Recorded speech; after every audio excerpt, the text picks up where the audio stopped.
देश और हरियाणा की भारतीय जनता पार्टी की सरकारें, मोदी और खट्टर सरकारें 10 महीने से आंदोलनरत शांति प्रिय गांधीवादी धरती पुत्र किसानों को जानबूझकर भड़काने, भिड़वाने और लड़वाने की साजिश कर रही है।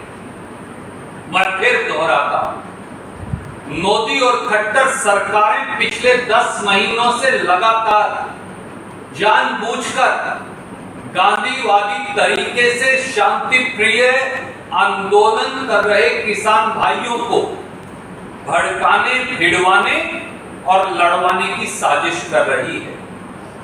और ये साजिश केवल किसानों तक सीमित नहीं, ये जवान और किसान को भी लड़वाने और भिड़वाने की साजिश है, क्योंकि वो जवान को किसान का बेटा है। ये जवान बनाम किसान की लड़ाई करवाने की साजिश है। करनाल में इस समय जब हम इस पत्रकार वार्ता को संबोधित कर रहे हैं, तो हजारों की संख्या में धरती पुत्र किसान, न्याय मांगते शांति प्रिय किसान और हजारों जवान आमने सामने हैं। वाटर कैनन चल रही है, पानी की बौछारें किसानों पर की जा रही हैं। मोदी जी, खट्टर साहब, जब आप दोहा जाकर तालिबान से बात कर सकते हैं, तो देश के धरती पुत्र अन्नदाता किसान से क्यों नहीं, जो इस देश का पेट पालता है और प्रधानमंत्री के घर से 10 महीने से 20 किलोमीटर दूर बैठा है, दिल्ली की सीमा पर, जिसे आप दिल्ली आने की इजाजत नहीं देते। क्या देश के प्रधानमंत्री के पास कोई जवाब है? ये कैसा सत्ता का अहंकार है कि देश के प्रधानमंत्री देश के धरती पुत्र पेट पालने वाले किसान से बात नहीं करना चाहते? मोदी जी, सत्ता का अहंकार प्रजातंत्र से बड़ा नहीं है। सत्ता की ताकत असल में लोगों की ताकत है। दुनिया के इतिहास का सबसे लंबा, सबसे संगठित, सबसे अनुशासित और सबसे गांधीवादी आंदोलन हिंदुस्तान के किसानों का आंदोलन है, जो 10 महीने से दिल्ली की चौखट पर न्याय मांगने के लिए बैठे। किसान की मांग साधारण है। किसान अपनी अगली फसल और अपनी नस्ल बचाना चाहता है। मोदी जी की जिद भी साधारण है। वो क्या है? वो पूरे देश की खेती को अपने फाइनेंसर पूंजीपतियों की ड्योढ़ी पर बेचना चाहते हैं। भारतीय जनता पार्टी इस देश की खेती को अपने फाइनेंसर पूंजीपतियों की तिजोरी भरने के लिए इस्तेमाल करना चाहती है। ये लड़ाई असल में किसान की है ही नहीं। ये लड़ाई तो किसान देश की लड़ रहा है, ताकि एक बार फिर ईस्ट इंडिया कंपनी की तरह देश के अन्नदाता को गुलाम बनाकर मोदी सरकार, भारतीय जनता पार्टी के लोग इस देश को गुलाम ना बना दें। उनके संघर्ष और संयम को हम नतमस्तक हैं। और वो क्या रहा? सबसे पहले पूरे देश ने देखा, खट्टर और मोदी सरकारों के इशारे पर एक आईएएस अधिकारी, एक एसडीएम पुलिस को किसानों का सर तोड़ने और सर फोड़ने का करनाल हरियाणा में आदेश देता है। उसके बाद पुलिस किसानों के सरों पर लाठियां मारती है, जलियांवाले बाग के डायर की याद दिलवाती है। किसान के खून से करनाल की सड़कें लहूलुहान बना दी जाती हैं, पर किसान फिर भी संयम रखता है।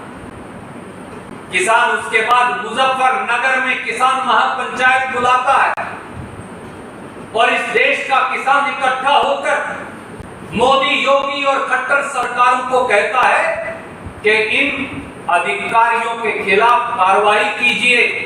सुशील काजल किसान जो लाठियों के बाद हार्ट अटैक से मर गया, उसके परिवार को नौकरी दीजिए, मुआवजा दीजिए और कत्ल का मुकदमा, इरादा कत्ल का मुकदमा दर्ज करिए।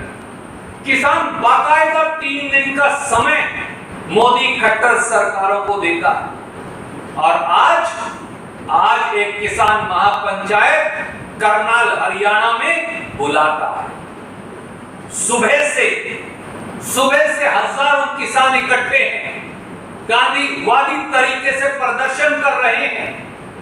किसी को उन्होंने कुछ कहा नहीं, सिर्फ सरकार से गुहार लगाई कि हमारी मांगे सुनिए और बात करिए। और जब संयुक्त किसान मोर्चा के नेता मिनी सचिवालय करनाल में बात करने जाते हैं तो खट्टर सरकार मांगे मांगने की बजाय वहां से बाहर आते किसान नेताओं को गिरफ्तार कर लेती है।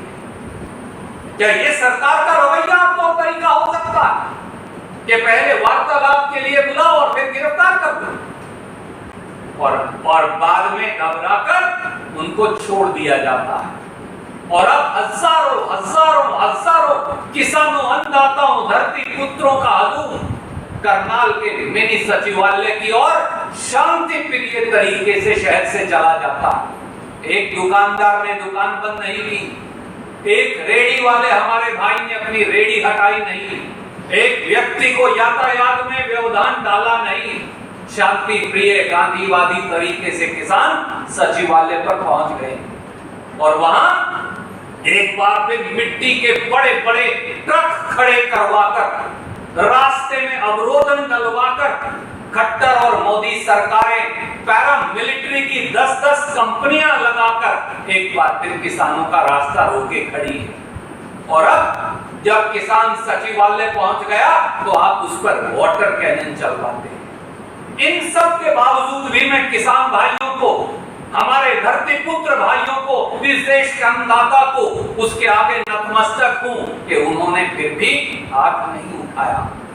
सारी वाटर कैनन छाती पर सही और सचिवालय के लॉन के अंदर, उसके प्रांगण के अंदर शांति प्रिय गांधीवादी तरीके से वहां बैठे हैं। कहां है सरकार? कहां है दुष्यंत चौटाला और मनोहर लाल खट्टर साहब? कहां है भारतीय जनता पार्टी की मोदी और खट्टर सरकारें? कहां गुम है शासन और प्रशासन? एक एसडीएम बड़ा हो गया और इस देश के 62 करोड़ अन्नदाता छोटे हो गए। मोदी जी ये वही एसडीएम हैं जिनके बारे में आपने 3 काले कानूनों में लिखा है कि ये किसान का न्याय करेंगे। जो एसडीएम किसान का सर तुड़वाएंगे, जो एसडीएम किसान का सर उड़वाएंगे, वो किसान से न्याय करेंगे। और एक अधिकारी जो वीडियो के ऊपर किसानों का सर तुड़वाता और उड़वाता पकड़ा गया, वो किसके इशारे से कर रहा था? ये सारे हालात बयां करते हैं कि ये इशारा सीधे सीधे मोदी और खट्टर सरकारों का था, किसी आईएएस अधिकारी का नहीं। और इसीलिए एक अधिकारी को बचाने के लिए कहीं वो ढोल की पोल ना खोल दे, इसीलिए ये सारी हठधर्मिता चल रही है। साथियों, भारतीय राष्ट्रीय कांग्रेस की ओर से हमारी मांग है, खट्टर साहब, मोदी जी, अगर हरियाणा की भाजपा जजपा सरकार किसानों से वार्तालाप नहीं कर सकती, अगर किसानों से न्याय नहीं कर सकती, तो फिर हरियाणा के मुख्यमंत्री श्री मनोहर लाल खट्टर को इस्तीफा दे देना चाहिए। उन्हें गद्दी पर बने रहने का, उन्हें और दुष्यंत चौटाला को एक क्षण का भी अधिकार नहीं। और इसके साथ साथ हमारी मांग है कि देश के प्रधानमंत्री माननीय नरेंद्र मोदी जी सब कार्य बंद कर देश के किसानों को वार्तालाप के लिए बुलाएं, खुद बात करें जो 10 महीने से उन्होंने अपने अहंकार और अधर्मिता के चलते नहीं किया। किसानों से बात करें और तीनों काले कानून आज रात ही खत्म करने की घोषणा करें और देश को और प्रदेश को, हरियाणा प्रदेश को जानबूझकर षड्यंत्रकारी तरीके से एक गृह युद्ध में धकेलने से बाज आए। ये हमारी मांग।